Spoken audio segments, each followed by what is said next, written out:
La recette originale de Dror Michani dans le paysage du policier, c'est aucun sensationnalisme, un vrai réalisme et surtout une très belle vérité émotionnelle des personnages. Et chaque roman, c'est ça qui est très intéressant, sert à pénétrer dans l'intimité de couple ou de famille.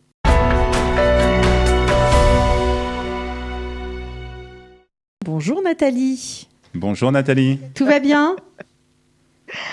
Tout va aussi bien que possible compte tenu des circonstances, oui. Ouais, vous continuez à livrer sur Jérusalem vos clients, tout simplement? Oui, absolument. On continue à livrer gratuitement nos clients par coursier sans contact à Jérusalem. Et la petite bonne nouvelle, c'est que nous nous sommes renseignés auprès de la Poste. La Poste fonctionne et il est possible également de livrer des clients dans tout le pays. Il y a plusieurs façons de le faire Ah bah ça c'est et bien. plusieurs prix. Et ils peuvent même, en y mettant un petit peu plus d'investissement, être livrés à leur prix. Alors parfait. Donc Nathalie, aujourd'hui, comme promis la semaine dernière, on va parler un peu de littérature israélienne parce qu'il y a des auteurs qui sont traduits en français. Absolument. Alors, on va commencer par un de mes chouchous. C'est Dror Michani, 1, 2, 3, qui a été traduit de l'hébreu par Laurence Sendrovitch chez Gallimard, là tout récemment au mois de mars. Alors, comme vous le disiez, les temps sont tristounets, il y en a marre des infos, marre du confinement, marre de tout ça. On a marre de Donc, tout. il y en a marre de tout. Donc, précipitez-vous sur votre téléphone, appelez la librairie pour vous offrir le dernier polar du génial Dror Michani, qui est vraiment à déguster sans modération. Alors, pourquoi faut-il lire Dror Michani ? Parce qu'il a un talent incroyable pour incarner ses personnages, parce qu'il témoigne d'une finesse psychologique hors pair. Et ce nouvel opus, comme les 3 précédents, est un petit bijou. Alors est-ce que nous sommes encore en présence de son personnage fétiche, Avraham, ou plus du tout ? Eh ben non, il a délaissé Avraham. Dommage, moi je l'adore, ce policier barré.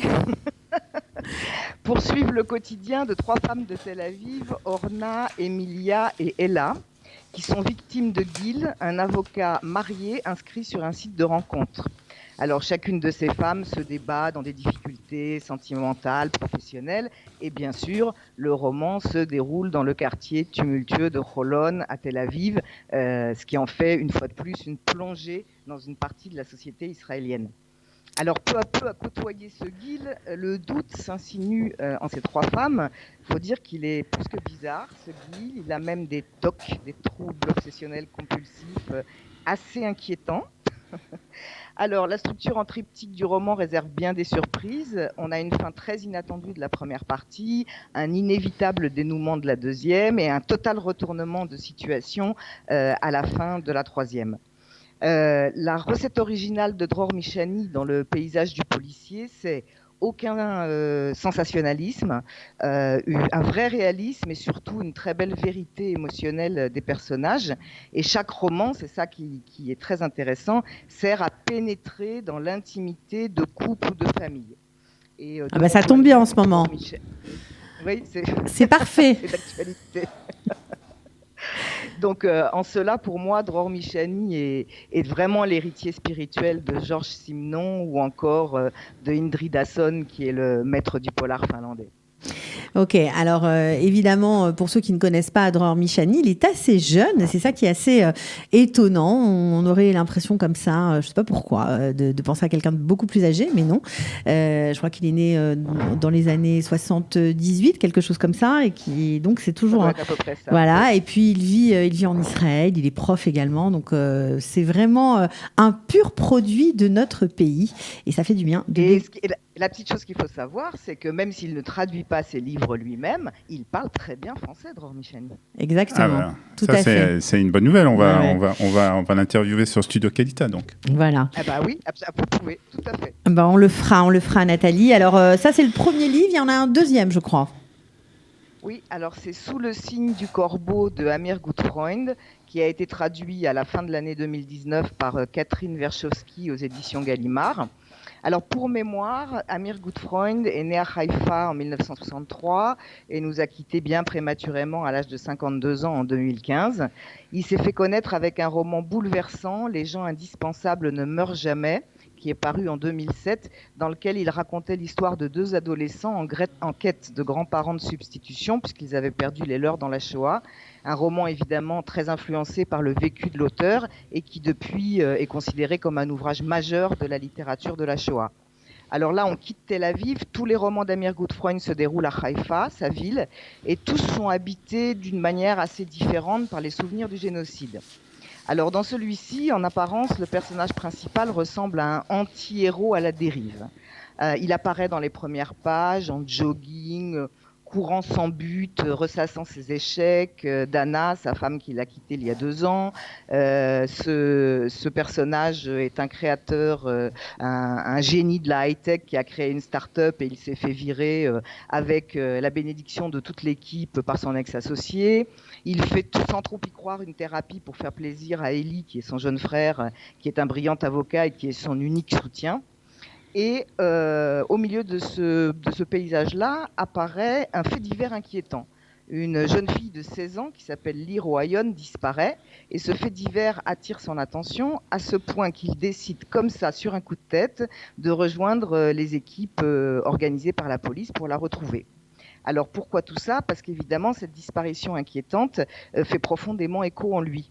Il a à son histoire familiale, parce qu'il avait un oncle qui a disparu en Afrique, ancien prisonnier des Égyptiens pendant la guerre de Kippour. Donc son père, le père du narrateur, a cherché ce frère partout en Afrique et ne l'a pas retrouvé. Et il a transmis le traumatisme de cette disparition à son fils. Donc du coup, il transfère et une obsession identique l'anime vis-à-vis de la jeune fille disparue. Le tout renforcé par la disparition, comme on l'a dit, de sa femme qui l'a quitté, et il a bien sûr l'espoir permanent de tomber sur elle par hasard. Alors ce qui est très intéressant dans ce livre, c'est que ce héros un peu perdu, qui est en fait un double d'Amir Gutfreund, est en quête de lui-même et ressemble à beaucoup d'Israéliens d'aujourd'hui, à la recherche de sens, de paix intérieure, de paix sociale, de paix historique. Et l'humour et la dérision, la tendresse aussi. On va rajouter de paix sanitaire peut-être en ce moment. Voilà, de paix sanitaire. Voilà, là c'est tout à fait d'actualité, donc d'après ce qu'on comprend. Absolument. Et donc humour, dérision et tendresse, bien présent. Mais ce roman est surprenant parce qu'il conserve une certaine part de mystère. Bon, en tout cas, Nathalie, merci pour cette sélection. Et il est toujours bon, en fait, de lire de la littérature traduite, parce que même si on ne parle pas l'hébreu, c'est un excellent moyen de pénétrer dans cette société israélienne et de la connaître mieux, et donc forcément de s'y sentir encore mieux. Rappelez le numéro de téléphone de la librairie. Nathalie, de la librairie, si des personnes veulent commander des livres. 02 624 44 12. Donc 02 624 44 12. Pour le moment, nous assurons une permanence téléphonique du dimanche au jeudi de 10h à 15h. Ok. Et encore une fois, toutes nos nouveautés sont publiées sous forme de photos sur nos pages Facebook, sur le site de la librairie, sur tous les médias sociaux, Instagram, Twitter, etc. Et nous envoyons aux gens qui le souhaitent par WhatsApp, quand ils nous appellent, les photos des rayons qui les intéressent. Et nous sommes bien entendu là pour les conseiller sur tout ce que nous avons reçu il y a peu de temps. Eh bien, merci beaucoup Nathalie. On se retrouve la semaine prochaine. Avec grand plaisir. À bientôt. Retrouvez du dimanche au vendredi notre live quotidien spécial coronavirus. 3 heures de direct ininterrompu de 8h à 11h. Pour tout savoir sur l'actualité du virus en Israël, mené par Daniel Haïk, Olivier Granillic et Cathy Choukroun. Le live Studio Kalita, c'est tous les jours en direct, puis en replay sur Facebook, YouTube ou sur notre application et sur le site studiokalita.com.